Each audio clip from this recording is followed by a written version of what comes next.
Hello guys, நம்ம ஜான்டிர் 4x4 ப்ராஜெக்டை அப்படியே ஸ்டாப் பண்ணிட்டோம். அது ஒரு ஃபெயிலியர் ப்ராஜெக்டாக வந்து நிப்பாட்டி வச்சுருக்கோம். ஃபெயிலியர் ப்ராஜெக்ட்டுனோட அது ஒரு பெரிய பிரச்சனை ஆயிடுச்சு. அதை சால்வ் பண்ணலாம், ஆனால் அது வந்து பட்ஜெட் வந்து அதிகமாகனால அதை இப்போதைக்கு 4x4 நிப்பாட்டி வச்சுருக்கோம். ஆனால் இந்த 4x4 அப்படியே வந்து 2x2 சேஞ்ச் பண்ண போகிறோம். அதனால் பார்த்தீங்கன்னா வந்து இந்த டைம் நம்ம இந்த 4x4 நிப்பாட்டு 2x4 செய்ய போகிறோம். என்ன சொல்கிறதுன்னு சத்தியமாக தெரியல. எதனால் அந்த ரீசன் அப்படின்னா, நம்ம 4x4 வந்து எந்த பிரச்சனையும் இல்லை. யூனிவர்சல் ஜாயிண்ட்டும் பார்த்தீங்கன்னா வந்து ஃபுல்லாக மேக் பண்ணிட்டோம். கரெக்டாக சுற்றுது, எந்த வகையான பிரச்சனையும் இல்லை. ஆனால் என்ன ஒரு பிரச்சனைனா, நம்ம பின் சைடு கிரேப் பாக்ஸும் ஒரு பிரச்சனையும் இல்லை. ஆனால் நம்ம 4x4 ஒரு டயர் செஞ்ச ஹைட்டும் ரெண்டுஸோட ஹைட்டும் பார்த்தீங்கன்னா நம்மளோட கியர் பாக்ஸ் வந்து வண்டி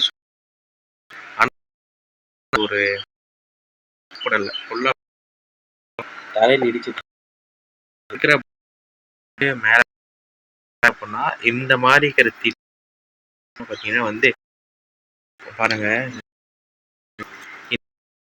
இந்த வண்டி ஏறாது. அப்படி பார்த்தீங்கன்னா வந்து வீல் ஃபுல்லாக வந்து சுற்றுது. பார்த்தீங்கன்னா கஷ்டம். ஆனால் வந்து ஆனால் இந்த நம்ம செஞ்ச கியர் பாக்ஸ் வந்து செய்யக்கூடாது. அதுக்குன்னு சொல்லி தனியாக ஒரு கியர் பாக்ஸ் இருக்குது. அதோட சைஸை பார்த்தீங்கன்னா வந்து ஒரு நட்டு சைஸ் கூட வராது.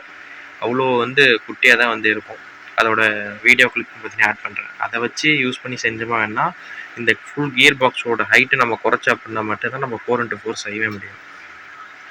அது அப்கமிங் வீடியோஸில் செய்யலாமா என்னங்கிறத ஒரு விஷயத்தில் அப்டேட் பண்ணும். ஏன்னா அதோட அந்த கியர் பாக்ஸுமே கிட்டத்தட்ட பார்த்திங்கன்னா வந்து 1800 2000 நியர் வருது. இதுக்கே பார்த்திங்கன்னா எவ்வளோ செலவாச்சு. அதை இன்னும் போட்டப்போனா ஓர செலவாகும்.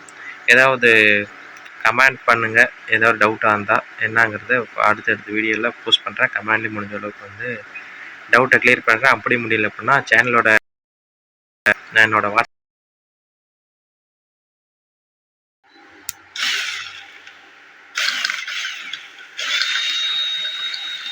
சுத்தத்தெல்லாம் தெரியுதா? நான் பக்கத்தில் எடுத்துகிட்டு போய் யூனிவர்சிட்டி ஜாயின் பண்ணிட்டேன். எடுத்துகிட்டு போ.